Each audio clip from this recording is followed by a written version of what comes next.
Picture this. You're sitting in a gilded palace chamber in 1533, watching as the most powerful king in Europe tears apart a thousand-year-old religious tradition, splits his kingdom from Rome, and reshapes the entire future of Christianity, all because he's obsessed with a woman who isn't his wife. The air is thick with incense and political tension, as Henry VIII signs documents that will echo through centuries, his eyes fixed not on the monumental consequences of his actions, but on the dark-haired beauty standing beside him. Anne Boleyn smiles, knowing that her refusal to become just another royal mistress has literally changed the course of world history. This isn't fiction. This is the terrifying power of royal love triangles. Twisted webs of passion, politics, and power that have toppled empires, created new religions, and left trails of broken hearts and severed heads across the pages of history. When kings and queens fall in love with the wrong people, the consequences don't just destroy individual lives. They reshape entire civilizations. Before diving into these forgotten stories of passion and political catastrophe, if you enjoy learning about the hidden truths of history, consider hitting that like button and subscribing for more content like this. And please comment below to let me know where you're listening from. I find it incredible that we're exploring these scandalous stories together from different parts of the world, connected across time and space by our shared fascination with the dark side of royal romance. What you're about to discover isn't just a collection of royal gossip, though there's plenty of that. These are the stories of how personal desire collided with political necessity, creating explosive situations that changed the map of Europe, altered religious practices for millions, and demonstrated that even absolute power can't control the human heart. From ancient Egypt to modern Britain, royal love triangles have consistently proven that when it comes to matters of the heart, crowns offer no protection and thrones provide no immunity from the chaos of forbidden love. We're going to explore 10 of the most twisted, politically devastating, and personally tragic royal love triangles in recorded history. Some of these stories you may have heard whispered in history classes, sanitized and stripped of their raw emotional power. Others have been buried so deeply in royal archives that their full truth has never been told. But all of them share one common thread. They demonstrate how the collision between duty and desire can create explosions that echo through generations. Our first story takes us to Tudor England, where a king's inability to control his appetites would literally split the Christian world in half. Henry VIII, Catherine of Aragon, and Anne Boleyn created perhaps the most consequential love triangle in human history, one that gave birth to the Church of England and changed the customs, religious landscape of Europe forever. The stage was set in 1509 when 18-year-old Henry inherited the throne and married Catherine of Aragon, his deceased brother's widow. Catherine was 6 years older than Henry, a Spanish princess of unquestionable virtue and deep Catholic faith. She had already endured the trauma of being widowed young, and her marriage to Henry seemed like divine providence, a chance for happiness and the opportunity to fulfill her destiny as Queen of England. For the first decade of their marriage, Henry and Catherine appeared to be the perfect royal couple. She was intelligent, dignified, and devoted to her husband and kingdom. Henry, young and vigorous, seemed content with his Spanish bride. But beneath the surface, a cancer was growing that would eventually destroy everything they had built together. Catherine's inability to produce a surviving male heir became the source of increasing anxiety for a king whose father had fought civil wars to secure the Tudor dynasty. The first cracks appeared around 1526, when Henry's wandering eye fell upon one of Catherine's ladies-in-waiting, a sharp-tongued, dark-eyed young woman named Anne Boleyn. Anne was not the most beautiful woman at court, but she possessed something far more dangerous: intelligence, ambition, and the cunning to understand that becoming Henry's mistress would make her just another discarded toy in his collection. Instead, she deployed a strategy that would reshape English history. She refused him. Anne Boleyn understood the game better than any woman before her. She had watched Henry's previous mistresses enjoy brief moments of royal favor before being quietly pensioned off and forgotten. Her sister Mary had already traveled that path, becoming Henry's lover only to be discarded when his interest waned. Anne had learned from Mary's mistake. If Henry wanted her, he would have to marry her. What began as a typical royal affair transformed into something unprecedented when Anne continued to refuse Henry's advances unless he could offer her a crown. For a king accustomed to having his every desire fulfilled immediately, Anne's resistance was both maddening and intoxicating. The harder she proved to obtain, the more desperately he wanted her. By 1527, Henry was writing her passionate love letters, promising her everything he could give, except the one thing she truly wanted: marriage. The problem was Catherine. Despite nearly 20 years of marriage and multiple pregnancies that ended in miscarriage or infant death, she remained Henry's legal wife in the eyes of God and the Catholic Church. Her only surviving child, Princess Mary, could inherit the throne, but Henry was convinced that England needed a male heir to secure the Tudor dynasty. More immediately, Catherine showed no signs of stepping aside gracefully to make room for Anne Boleyn. Henry's solution revealed the depths of his obsession and the danger of royal power. He began arguing that his marriage to Catherine had never been valid in God's eyes because she had previously been married to his brother Arthur.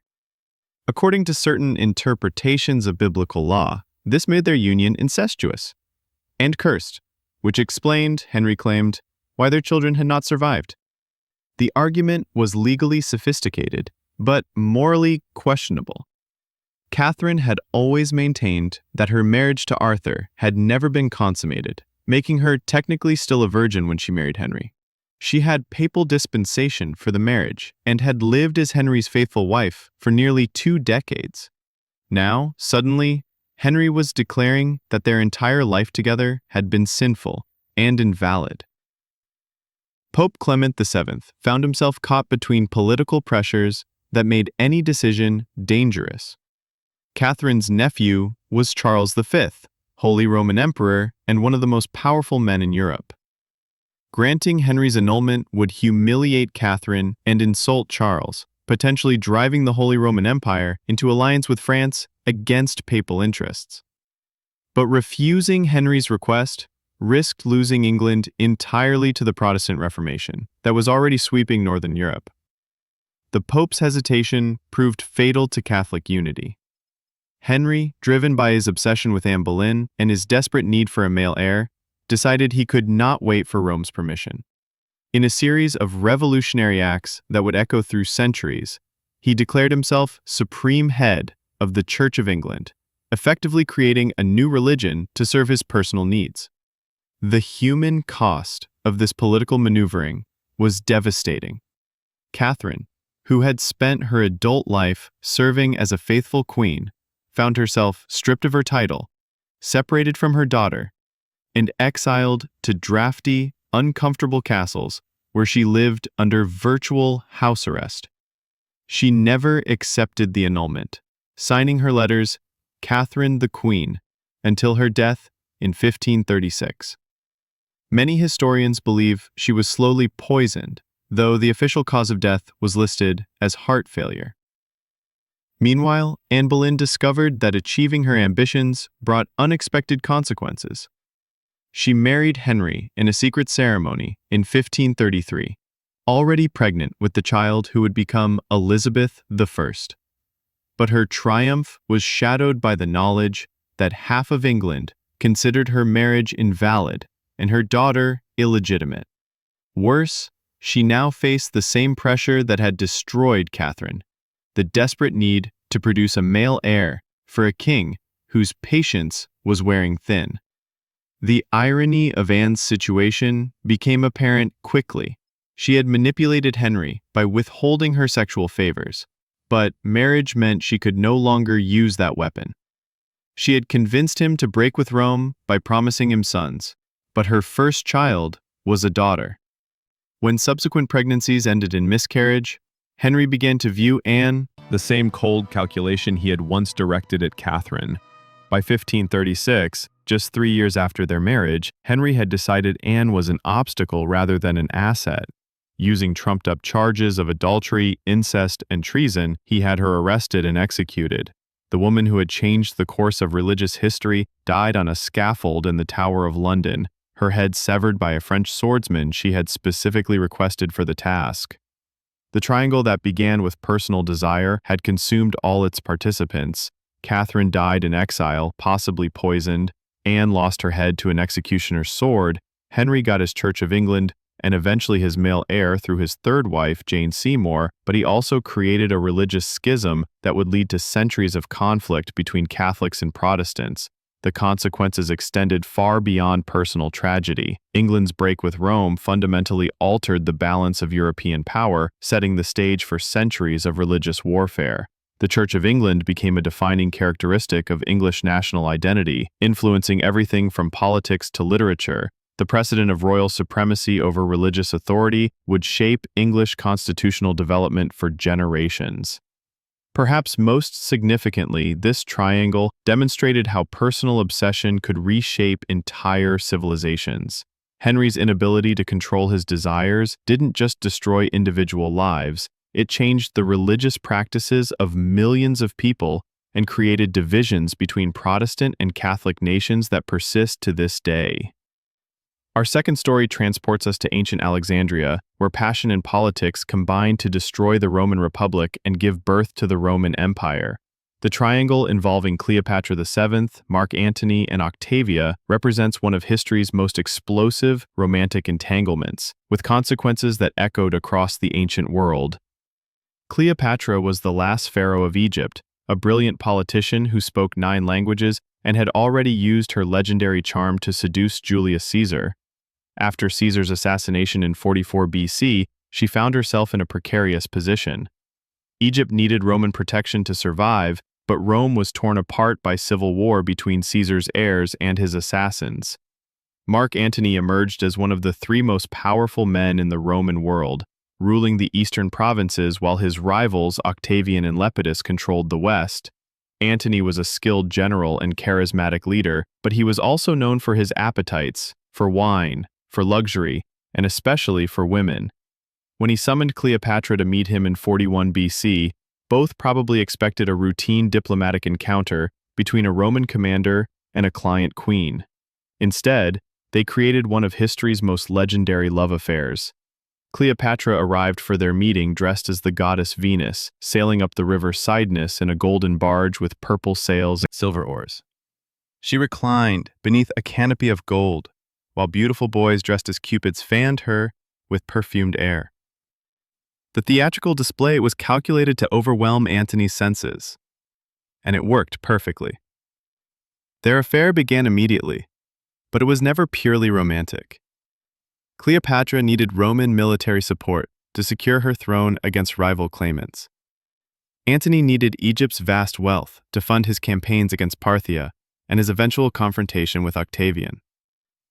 Their alliance was cemented by passion, but it was fundamentally about survival and power. The triangle's third participant was Octavia, Octavian's sister and one of the most respected women in Rome. In 40 BC, as tensions between Antony and Octavian threatened to explode into civil war, their supporters arranged a marriage between Antony and Octavia to seal a political alliance. The marriage was meant to create family bonds that would prevent the 2 men from destroying each other. Octavia was everything Roman society admired in a woman: virtuous, loyal, intelligent, and devoted to her family. She had been married before and had children from her previous marriage, but she accepted her new role as a political wife with grace and dignity. For several years, the arrangement worked. Octavia bore Antony 2 daughters and served as a living symbol of cooperation between the rival Roman factions.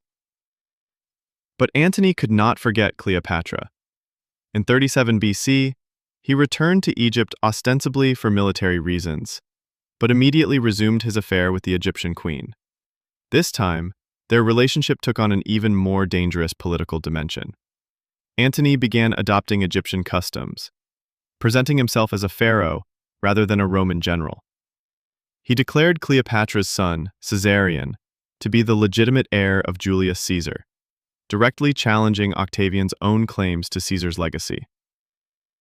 The situation reached a crisis point when Antony officially divorced Octavia in 32 BC to marry Cleopatra in an Egyptian ceremony. This wasn't just personal betrayal, it was political revolution. Antony was rejecting Roman values and customs in favor of Egyptian ones, abandoning his Roman wife for a foreign queen, who represented everything traditional Romans feared about Eastern influence. Octavian seized on his sister's humiliation to rally Roman opinion against Antony. He portrayed the conflict not as a civil war between Romans, but as a foreign invasion led by an Oriental seductress who had corrupted a once great Roman general. The propaganda was devastatingly effective, turning Antony from a respected leader into a symbol of Roman decadence and foreign contamination. The triangle's resolution came at the Battle of Actium in 31 BC, where Octavian's forces decisively defeated the combined fleets of Antony and Cleopatra. The battle itself was almost anticlimactic. Many of Antony's supporters had already abandoned him, convinced that his cause was hopeless. When Cleopatra's ships withdrew for the battle, Antony followed her, effectively abandoning his remaining forces. The aftermath was swift and brutal. Antony and Cleopatra retreated to Egypt, but Octavian's forces pursued them relentlessly. Facing inevitable defeat and capture, both lovers chose suicide over the humiliation of being paraded through Rome as prisoners. Antony fell on his sword, while Cleopatra allowed herself to be bitten by an asp, dying as dramatically as she had lived. Their deaths marked the end of the Ptolemaic dynasty that had ruled Egypt for 3 centuries, and the beginning of the Roman Empire under Augustus, the name Octavian took after his victory. The Roman Republic, weakened by decades of civil war, was replaced by imperial rule that would last for centuries. The triangle's consequences extended far beyond the immediate political changes. Cleopatra became a symbol of dangerous foreign influence that would haunt Roman literature and culture for generations. The story of her seduction of Roman leaders was retold countless times, always with the moral that Eastern luxury and feminine wiles could corrupt even the strongest Roman virtues. Octavia, meanwhile, became a model of Roman womanhood, the virtuous wife who maintained her dignity despite her husband's betrayal. Her graceful acceptance of Antony's children by Cleopatra was celebrated as the height of noble behavior, setting a standard for how Roman women should respond to their husbands' infidelities. The political ramifications of this ancient love triangle established patterns that would influence Roman imperial policy for centuries. Augustus used the memory of Antony's corruption by Cleopatra to justify increasingly authoritarian measures, arguing that only strong imperial control could prevent future generals from being seduced by foreign influences.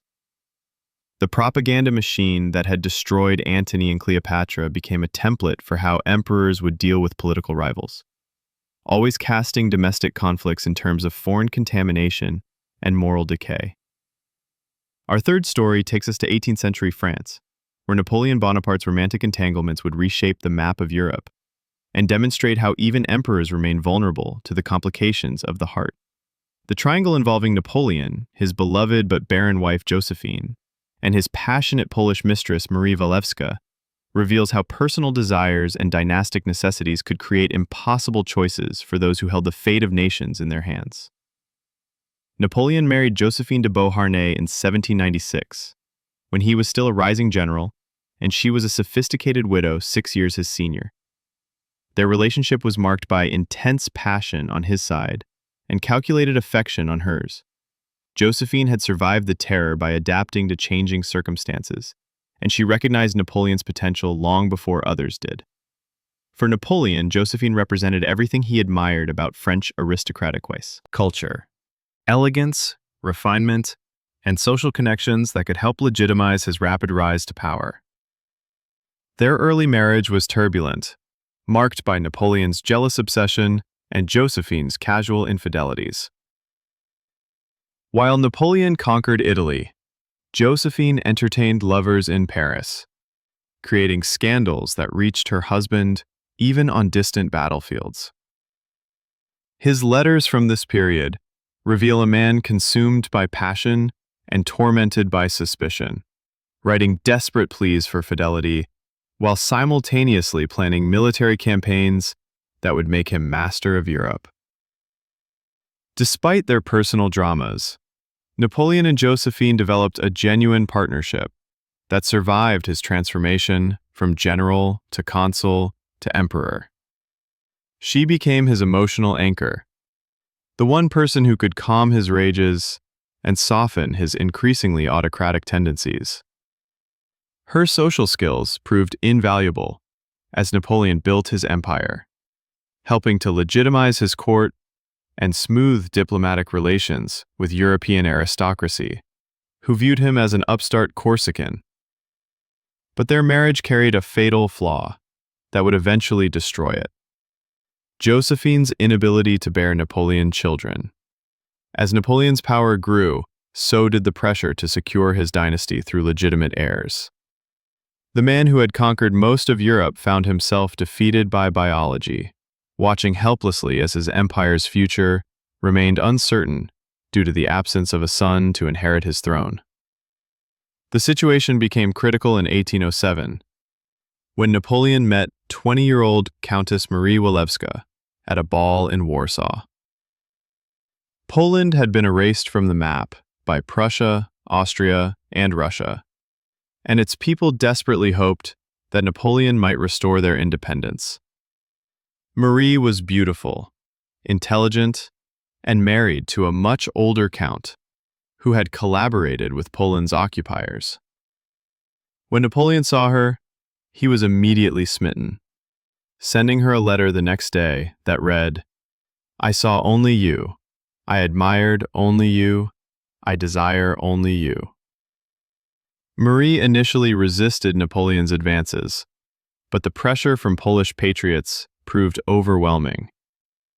They convinced her that sacrificing herself to the French emperor might be Poland's only hope for restoration. Reluctantly, she became Napoleon's mistress, beginning an affair that would last for years and produce consequences neither of them anticipated. What began as political calculation evolved into genuine affection. Unlike his relationship with Josephine, which was marked by jealousy and suspicion, Napoleon's affair with Marie was characterized by tenderness and mutual respect. She never demanded titles or wealth, asking only that he remember Poland in his grand designs. For Napoleon, she represented a purity of devotion that contrasted sharply. Knew the truth. Napoleon had finally fathered a child. The birth proved that the emperor was not sterile, as many had whispered, but that Josephine was the one incapable of bearing children. This revelation transformed Napoleon's marriage from a love story into a political liability. As emperor, his primary duty was to secure the succession through legitimate heirs. No matter how much he loved Josephine, he could not sacrifice his empire's future for personal sentiment. The woman who had stood by him through his rise to power now became an obstacle to his dynastic ambitions. The emotional cost of this realization was devastating for both partners. Napoleon had to choose between the woman he loved and the empire he had built. Josephine had to accept that her failure to produce children would cost her everything she had gained through years of loyalty and support. Their divorce in 1809 was conducted with elaborate ceremony, designed to mask the personal anguish both felt. Napoleon's subsequent marriage to Marie Louise of Austria was purely political, designed to link his upstart dynasty with one of Europe's oldest royal houses. The 18-year-old Austrian archduchess bore him a son in 1811, finally providing the heir he needed. But the marriage lacked the emotional intensity that had characterized his relationships with both Josephine and Marie Walewska. The triangle's resolution had profound consequences for European politics. Napoleon's divorce from Josephine alienated many of his supporters who had admired their partnership. His marriage to Marie Louise was seen as betrayal of revolutionary principles, linking him with the very aristocratic system he had supposedly overthrown. Most importantly, the personal turmoil surrounding his romantic life coincided with the beginning of his military decline. Marie Walewska remained devoted to Napoleon, even after his fall, visiting him during his exile on Elba and maintaining correspondence until his death. Their son, Alexander, would later become a significant figure in French politics, serving as a foreign minister under Napoleon III. Josephine, meanwhile, died in 1814, just as Napoleon's empire was collapsing, sparing her the final humiliation of witnessing his defeat. The triangle demonstrates how even absolute power cannot resolve the fundamental conflict between personal desire and political necessity. Napoleon could conquer nations and reshape governments, but he could not escape the biological realities that made his marriage to Josephine politically impossible. His attempt to balance love with duty ultimately satisfied neither, contributing to the isolation and bitterness that marked his final years. Our fourth story takes us to 20th century Britain, where the most constitutional crisis in modern British history erupted from a love triangle involving King Edward VIII, American divorcee Wallis Simpson, and the very institution of monarchy itself. This triangle would ultimately force a king to choose between love and duty, in a way that permanently altered the British royal family and demonstrated how personal relationships could still shake constitutional governments, even in the modern era. Edward became king in January 1936, following his father George V's death. But he had already been conducting a scandalous affair with Wallis Simpson for nearly 2 years. Wallis was everything the British establishment feared in a potential queen: American, twice divorced, and possessed of a sharp tongue that made her numerous enemies among the aristocracy. She was also sophisticated, witty, and possessed an indefinable quality that had captured the attention of the most eligible bachelor in the British Empire. The affair had begun in 1934 when Wallis was still married to her second husband, Ernest Simpson, a British-American businessman. Edward, then Prince of Wales, had been introduced to the couple through mutual friends and had quickly become obsessed with Wallis in a way that alarmed his family and advisors. Unlike his previous relationships with married women, which had been conducted with appropriate discretion, Edward made no effort to hide his infatuation with Wallis. The third participant in this triangle wasn't another woman, but the entire British constitutional system that had evolved over centuries to prevent exactly this kind of crisis. The monarchy depended on public respect and moral authority that could be destroyed by scandal. The Church of England, of which the king was supreme governor, did not permit divorced people to remarry while their former spouses were still alive.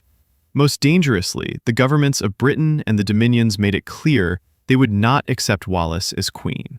What made this triangle particularly twisted was how Wallis herself seemed to understand the impossibility of her situation better than Edward did. She had never sought to become queen, and appeared genuinely shocked when Edward's obsession reached the point where he was willing to sacrifice his throne for her. By late 1936, she was desperately trying to extract herself from a situation that had spiraled beyond her control, but Edward refused to let her go. The king's behavior during the crisis revealed a man completely disconnected from political reality. He proposed a morganatic marriage that would make Wallis his wife, but not his queen, an arrangement the British government immediately rejected. He threatened to abdicate if he couldn't marry Wallis, apparently believing his popularity would force the establishment to surrender. Most delusionally, he seemed to think he could rule as a modernizing monarch, while flouting the very traditions that gave monarchy its legitimacy. Prime Minister Stanley Baldwin found himself managing a constitutional crisis that threatened to destroy the monarchy itself. The king's determination to marry Wallis had created an impossible situation where any resolution would damage institution. Allowing the marriage would scandalize conservative opinion and potentially trigger a constitutional crisis in the Dominions. Forcing Edward's abdication would create the spectacle of a king choosing love over duty, undermining the mystique that made monarchy work. The crisis reached its climax in December 1936, when Edward finally accepted that he could not remain king and marry Wallis. His abdication speech, broadcast to the empire, presented his choice in romantic terms. "I have found it impossible to carry the heavy burden of responsibility and to discharge my duties as king, as I would wish to do, without the help and support of the woman I love." The reality was far messier. a king who had prioritized personal obsession over constitutional duty. Edward's brother George reluctantly became king as George VI, inheriting a monarchy damaged by scandal and constitutional uncertainty. The new king suffered from a severe stutter and had never expected to rule. But he and his wife Elizabeth worked tirelessly to restore public confidence in the royal family. Their success laid the foundation for their daughter Elizabeth's long and stable reign. But the scars of the abdication crisis would influence royal behavior for generations. Wallis discovered that achieving her supposed goal brought only misery.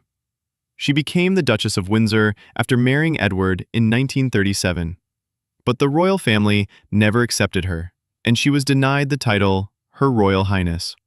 The couple spent the rest of their lives in exile, moving between Paris and the Bahamas, their relationship gradually souring as the romantic passion that had caused such upheaval faded into mutual resentment.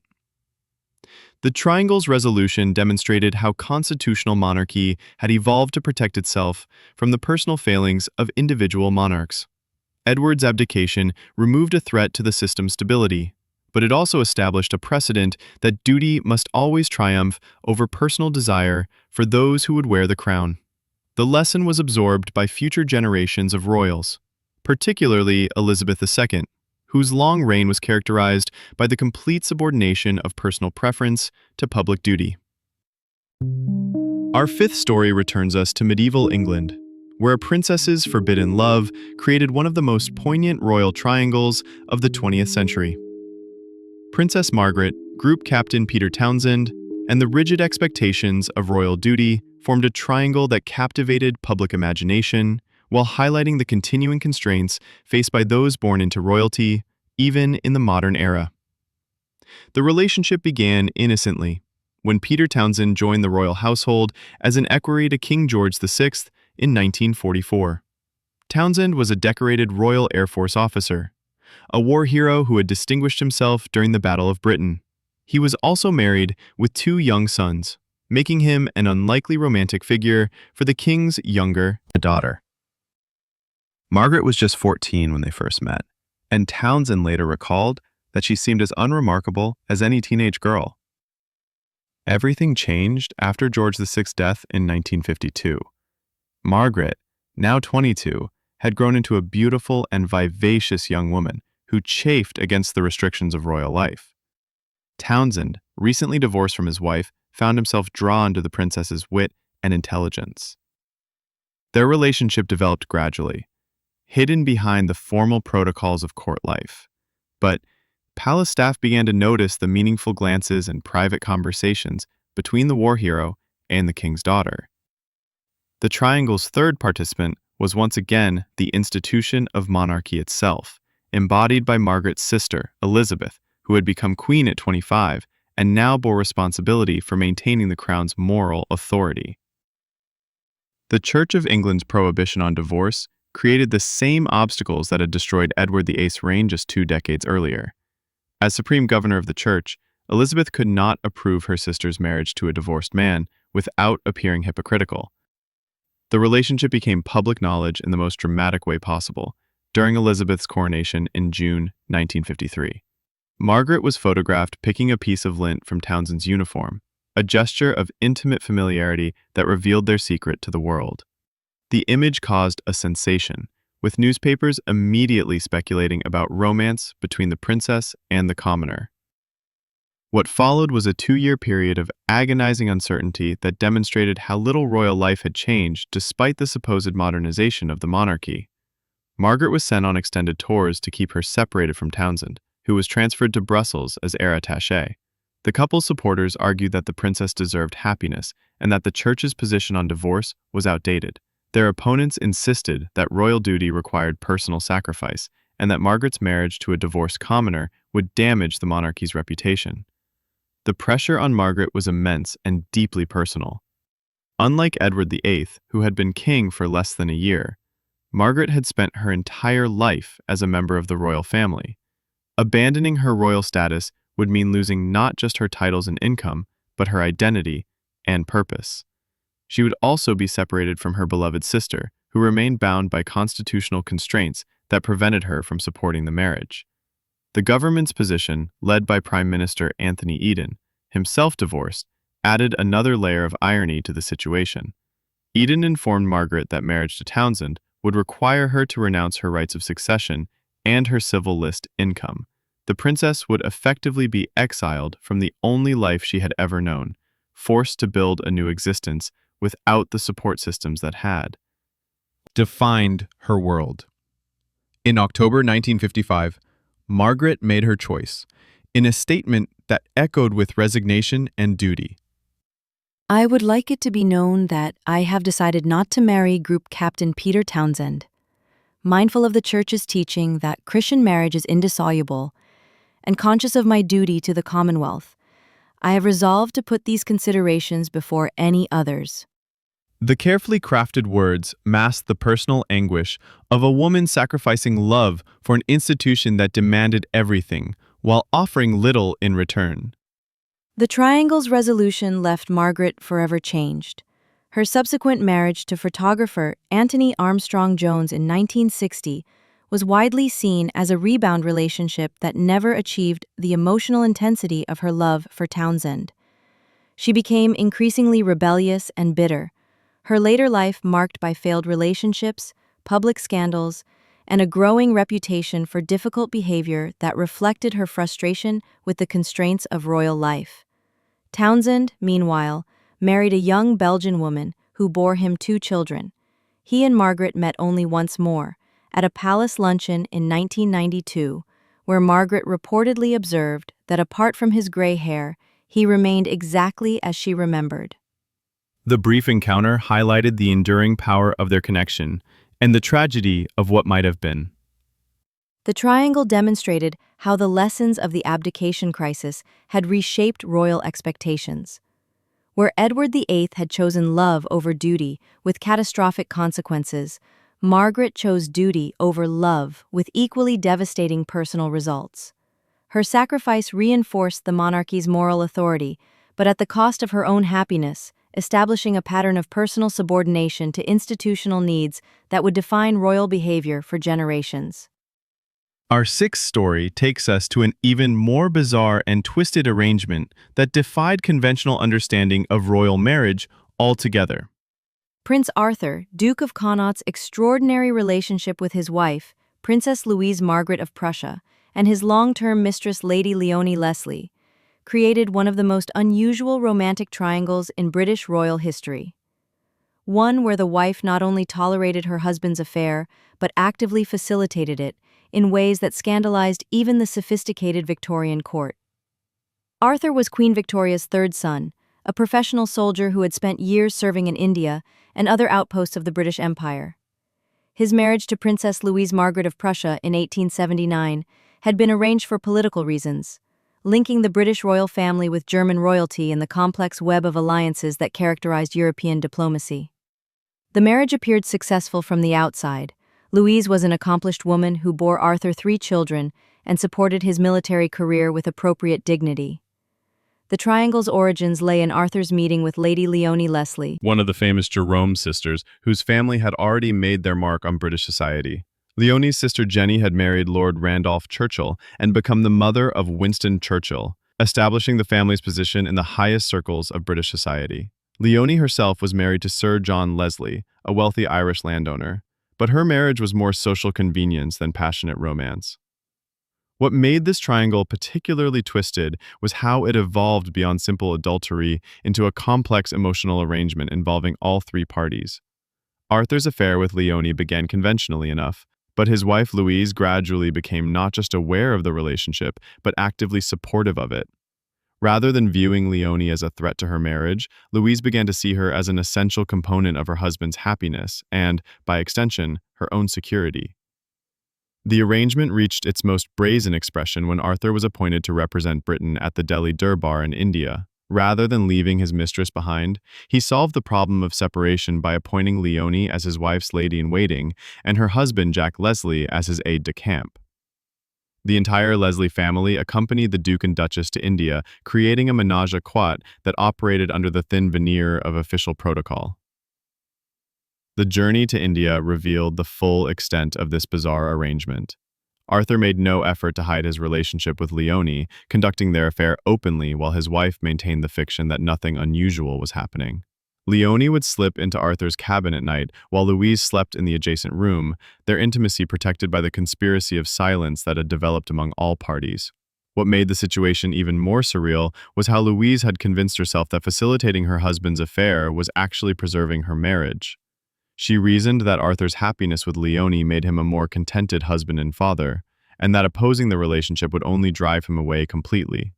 Her strategy worked in the sense that Arthur never abandoned his family responsibilities, but it came at the cost of any genuine intimacy in their marriage. The triangle's dynamics were further complicated by the social connections between all parties. Leonie's sister Jenny had herself been involved with Arthur's brother, the future King Edward VII, creating an interconnected web of royal romantic entanglements that spanned decades.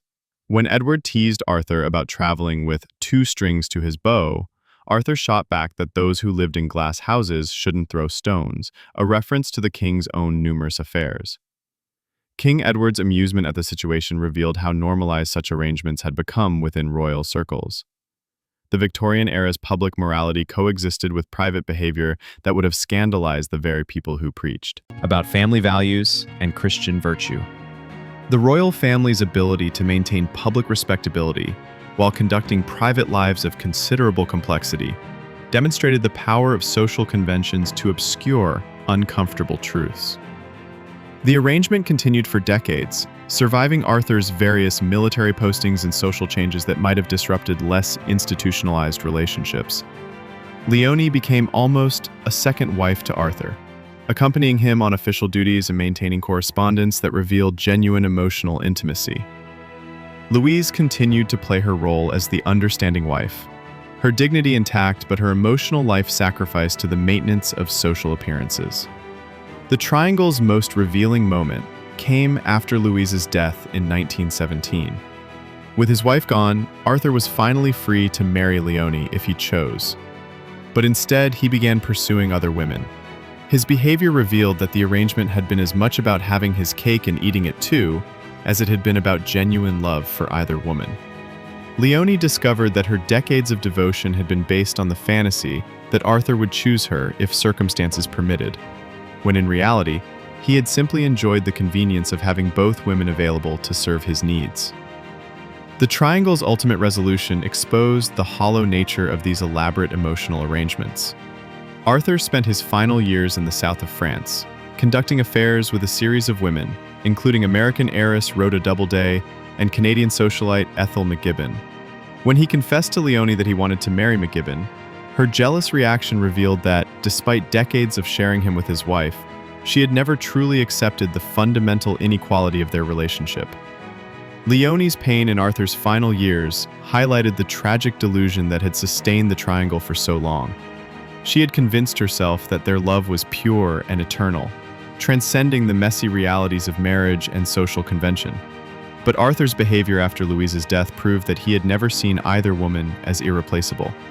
They were simply convenient solutions to his emotional and physical needs, to be discarded when better options appeared. Our seventh story transports us to 16th century Spain, where one of history's most tragic royal love triangles played out against the backdrop of religious fanaticism and political absolutism. The relationship between Philip II of Spain, his third wife Elizabeth of Valois, and his obsessive devotion to his deceased first wife Maria Manuela created a triangle that spanned death itself, demonstrating how grief and guilt could poison even the most promising royal marriages. Philip had married his Portuguese cousin Maria Manuela in 1543 when both were teenagers, but their happiness was brutally brief. Maria died in 1545, just 4 days after giving birth to their son Carlos, leaving Philip devastated and Consumed with guilt. he convinced himself that God was punishing him for some unknown sin, and he spent years and elaborate acts of penance trying to atone for whatever crime had cost him his beloved wife. The trauma of Maria's death shaped Philip's entire approach to subsequent relationships. When he married Elizabeth of Valois in 1560 as part of the peace treaty between Spain and France, He was already a man haunted by the ghost of his first love. Elizabeth was beautiful, intelligent, and only 14 years old, young enough to be molded into the perfect Spanish queen. But she found herself competing not with another living woman, but with the idealized memory of a dead one. Philip's inability to love Elizabeth fully created a triangle where the third participant existed only in his imagination.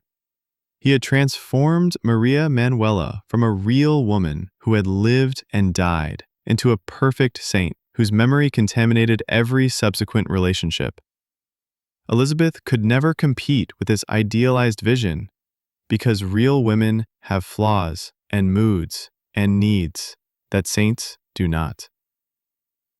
The psychological dynamics of this triangle were particularly cruel for Elizabeth. She had been raised in the sophisticated French court where wit and intelligence were valued. But Philip expected her to embody the somber religiosity that characterized Spanish royal culture. He wanted her to be pious and submissive, like his memory of Maria. But Elizabeth's natural vivacity and curiosity made such transformation impossible. Elizabeth's attempts to please her husband created a cycle of disappointment that poisoned their marriage. When she tried to be the grave, religious woman Philip seemed to want, she felt like she was dying inside. When she allowed her natural personality to emerge, Philip would withdraw emotionally, comparing her unfavorably to his sainted first wife. The young queen found herself trapped between her authentic self and an impossible ideal. The triangle's most devastating aspect was how Philip's obsession with Maria's memory prevented him from seeing Elizabeth's genuine qualities. She was intelligent, compassionate, and devoted to her adopted country. But Philip remained blind to her virtues because he was constantly measuring her against a woman who existed only in his idealized recollections. His inability to let go of the past destroyed any chance of finding happiness in the present. Elizabeth's isolation deepened as she realized that no amount of effort could win her husband's complete love. She threw herself into charitable works and religious devotion, hoping that extreme piety might finally earn Philip's approval. But her efforts only highlighted the fundamental impossibility of her situation. She was trying to become someone else, to please a man who would never stop mourning someone who no longer existed. The birth of Elizabeth's daughters provided temporary relief from the triangle's emotional torture. Philip seemed capable of children in ways that he could not love their mother, and Elizabeth found purpose in motherhood that her marriage had never provided. But even these moments of happiness were shadowed by Philip's continued obsession with his first wife's memory and his disappointment that Elizabeth had not produced the male heir he desperately needed. Elizabeth died in 1568 at the age of 23, worn down by the impossible demands of trying to replace a ghost. Her death prompted a brief period of genuine grief from Philip, but even this mourning was corrupted by his tendency to idealize the dead. Within years, he had transformed Elizabeth into another perfect saint, creating a new set of impossible standards for his fourth wife, Anna of Austria, to fail to meet. Our eighth story takes us to the glittering court of Versailles, where the most famous royal love triangle in French history played out, with consequences that would echo through the French Revolution and beyond. The relationship between Louis XV, his queen, Marie Leczinska, and his notorious mistress, Madame de Pompadour, created a triangle that became a symbol of royal decadence and helped fuel the popular resentment that would eventually destroy the monarchy itself. Marie Leczinska had married Louis in 1725 when she was 22 and he was 15, an unusual age gap that reflected the political necessities of the match rather than any romantic consideration. Marie was the daughter of the deposed Polish king Stanislaw Leszczynski, making her technically royal but practically powerless, exactly the kind of bride the French court preferred for their young king. She was expected to provide heirs and remain politically neutral while more powerful figures managed the real business of government. For the first decade of their marriage, Marie fulfilled her role perfectly. She bore Louis 10 children in rapid succession, securing the succession and demonstrating her fertility. But the constant pregnancies took a severe toll on her health, and by 1738 she was physically and emotionally exhausted. When her doctors advised against further pregnancies, Marie made the fateful decision to withdraw from the sexual aspect of her marriage, opening the door for other women to fill the void she had created. Louis, now in his late 20s, and at the height of his physical attractiveness, was not inclined to accept celibacy. He began a series of affairs that scandalized even the sophisticated French court with their openness and expense. The king's mistresses were housed at Versailles, given official titles and substantial incomes, and treated with a respect that belonged properly to the queen. Marie found herself marginalized in her own court, forced to watch as other women enjoyed the attention and affection that should have been hers. The triangle reached its most twisted form with the arrival of Jeanne Antoinette Poisson, who would become famous as Madame de Pompadour. Unlike Louis's previous mistresses, who had been aristocrats or actresses, content to remain in the shadows, Pompadour was ambitious, intelligent, and determined to transform her position from temporary pleasure to permanent power. She had been groomed from childhood for exactly this role, educated by her mother and various mentors to catch the king's eye and keep it. Pompadour's strategy was revolutionary in its sophistication. Rather than relying solely on physical attraction, she made herself indispensable to Louis as an intellectual companion and political advisor. She shared his interests in art and architecture, supported his military campaigns, and gradually became the unofficial minister of culture for the French court.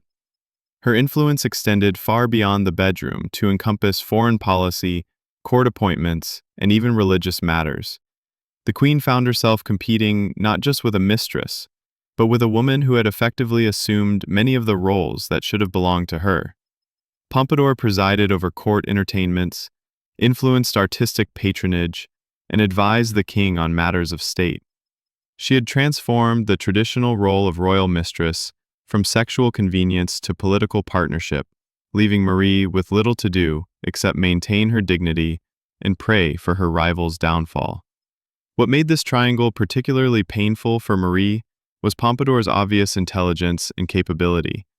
The queen could not dismiss her rival as a mere courtesan or gold digger. Pompadour was genuinely talented and had earned her influence through merit as well as beauty. This made Marie's position even more humiliating, as she was forced to acknowledge that another woman was better suited to be Louis's partner, in all areas except a purely ceremonial. The triangle's most bizarre aspect was how all three parties eventually learned to coexist within the rigid protocols of Versailles. Marie maintained her position as queen with all its ceremonial privileges. Louis enjoyed both the respectability of marriage and the excitement of his affair, and Pompadour wielded unprecedented power behind the scenes. The arrangement worked as long as everyone played their assigned roles, but it created a court culture that prioritized appearance over reality and convenience over genuine emotion. The public cost of this triangle was enormous. French taxpayers funded Pompadour's lavish lifestyle, while their own economic conditions deteriorated. The king's obvious indifference to his wife's feelings damaged the monarchy's moral authority and provided ammunition for critics who portrayed the royal family as corrupt and self-indulgent.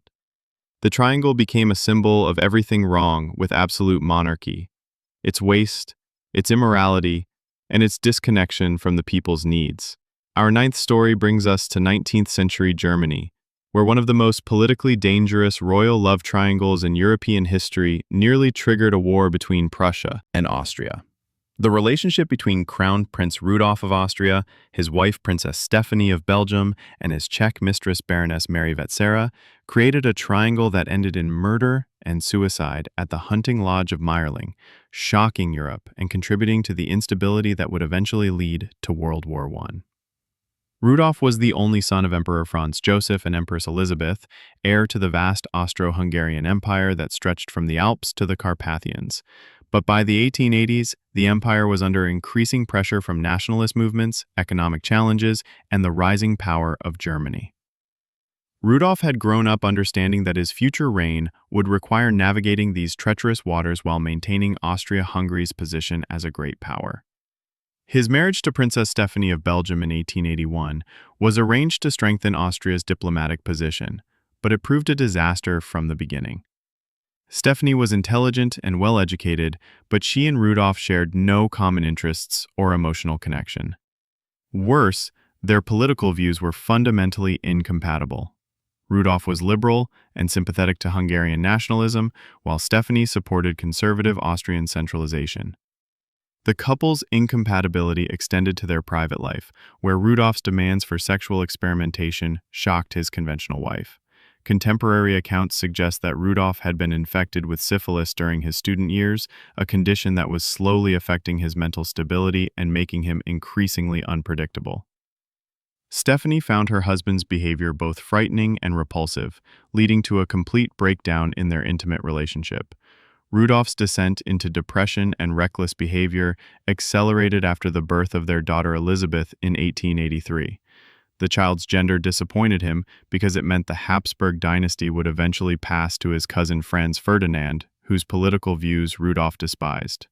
The crown prince began drinking heavily, using morphine, and conducting increasingly public affairs that scandalized even the tolerant Viennese court. The triangle's final participant was 17-year-old Baroness Mary Vetsera, a member of the minor nobility who had become obsessed with the crown prince after meeting him at court functions. Mary was beautiful, romantic, and completely naive about the political implications of her infatuation.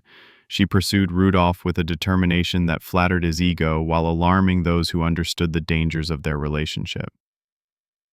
Rudolf's affair with Mary began in late 1888 and quickly developed into something more intense and destructive than his previous relationships. Unlike his other mistresses, who had been experienced women capable of managing royal affairs discreetly, Mary was an emotional teenager who demanded complete devotion and had no understanding of political realities. She wanted Rudolf to divorce his wife and marry her, an impossible demand that revealed her complete disconnection from the world she was trying to enter. The crown prince's mental state deteriorated rapidly as he found himself trapped between his unhappy marriage, his impossible affair, and the crushing weight of his imperial responsibilities. He began talking about suicide with increasing frequency, alarming friends and family who recognized the signs of a complete psychological breakdown. His political opposition to his father's policies had already strained their relationship, and his personal scandals were threatening to damage the monarchy's reputation. The triangle reached its catastrophic climax on January 30th, 1889, at the Imperial Hunting Lodge of Meierling. Rudolf had taken Mary there for what she believed would be a romantic weekend, but he had already decided that their affair could only end in death. In the early morning hours, he shot Mary while she slept and then turned the gun on himself, creating a scandal that rocked Europe and left the Habsburg succession in crisis. The official investigation concluded that Rudolf had suffered a mental breakdown that led to murder-suicide, but rumors persisted for decades about political assassinations and international conspiracies. The truth was probably simpler and more tragic. A mentally ill man had destroyed himself and an innocent girl, rather than face the consequences of his actions. The triangle's resolution eliminated the heir to one of Europe's great empires and contributed to the instability that would eventually lead to continental war. Our final story brings us full circle to modern Britain, where the love triangle involving Prince Charles, Princess Diana, and Camilla Parker Bowles became the most scrutinized royal relationship in history, playing out in front of a global audience through leaked phone calls, tell-all interviews, and explosive media coverage that forever changed how royal scandals would be reported and consumed.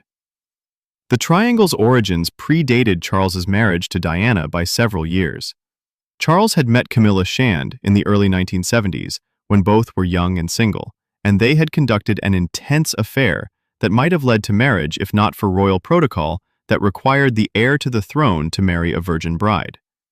When Charles left for naval service, Camilla married Andrew Parker Bowles, but their connection remained strong enough to complicate all of Charles's subsequent relationships. Diana Spencer entered this complicated situation as a 19-year-old kindergarten teacher who seemed perfect for the role of future queen. She was young, beautiful, aristocratic, and had no romantic history that could embarrass the royal family. But she was also naive, emotionally needy, and completely unprepared for the reality of marrying a man who had never stopped loving someone else. The fairy tale wedding of 1981 was watched by 750 million people worldwide. But the marriage was doomed from the beginning. Charles had resumed his relationship with Camilla soon after the honeymoon, leaving Diana to discover that her husband's heart belonged to another woman.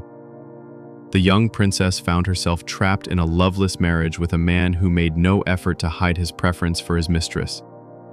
What made this triangle particularly twisted was how it played out in the modern media age. Every aspect of the relationship was scrutinized, analyzed, and reported with an intensity that would have been impossible in earlier eras. Diana's emotional outbursts, Charles's awkward attempts to defend his behavior, and Camilla's determination to maintain her relationship despite public hostility all became fodder for tabloid headlines and television documentaries. The triangle's most damaging moments came through leaked telephone conversations that revealed the intimate details of all three relationships. Squidgegate exposed Diana's affair with James Gilby and her desperate emotional state, while Tampongate revealed Charles's crude sexual banter with Camilla. These recordings destroyed whatever privacy the royal family had maintained and showed the world that the fairy tale marriage was actually a nightmare of mutual betrayal and emotional abuse.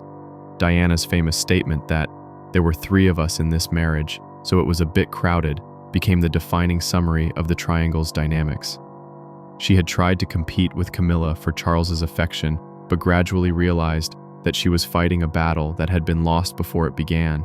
Her subsequent affairs and public revelations were attempts to wound Charles as deeply as he had wounded her, but they only succeeded in destroying what remained of their relationship. The triangle's resolution through divorce and Diana's tragic death in 1997 demonstrated how personal relationships within the royal family could no longer be kept private in the modern media age. Charles eventually married Camilla in 2005, finally achieving the happiness that had eluded him for decades, but their triumph came at an enormous cost in terms of public respect and constitutional stability. These 10 twisted royal love triangles reveal a consistent pattern throughout history. When personal desire collides with political necessity, the consequences extend far beyond the individuals involved. From Henry VIII's creation of the Church of England to the constitutional crises that rocked modern Britain, royal romance has consistently proven capable of reshaping entire civilizations. What makes these stories so compelling isn't just their drama or their historical significance, but what they reveal about the eternal human struggle between duty and desire. Kings and queens may have worn crowns and commanded armies, but they remained vulnerable to the same emotional needs and romantic obsessions that affect everyone. Their attempts to reconcile personal happiness with public responsibility created some of history's most twisted and tragic stories. The legacy of these royal love triangles extends beyond their immediate historical impact to influence how we understand power, love, and sacrifice. They remind us that even absolute authority cannot guarantee personal happiness, and that the heart follows its own laws regardless of political necessity. In the end, these twisted tales of royal romance serve as both entertainment and warning, proof that when love and power collide, the results are rarely what anyone expects and never what they deserve.